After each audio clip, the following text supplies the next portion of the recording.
Matt Day here with Parsons, Graham and Day. Here's something you're not going to hear me say very often. The world's #1 golfer in the headlines for being arrested.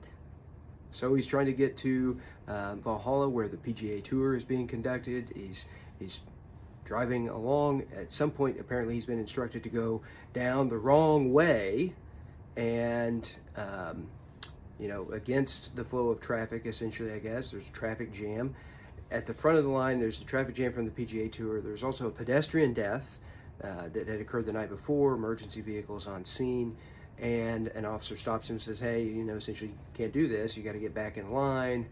You're not allowed to go this way. You're going the wrong way down this lane.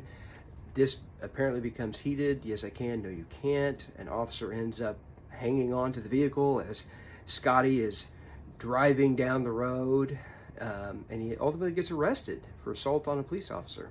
A couple points we could take from this. Number one, traffic cops don't want to be traffic cops, in my experience. So communication with them, we want to try and be calm and make ourselves understood.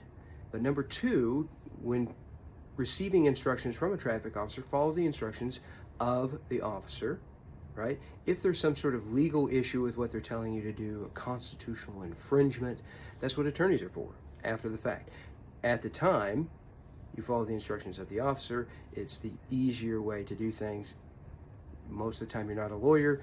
Arguing your constitutional case with the traffic officer is not going to go anywhere because they are not a judge or jury. And so communicate, make yourself understood. As it happened for Scottie, he was out of jail very quickly and back on the golf course. So, interesting tidbit of news about the world's #1 golfer.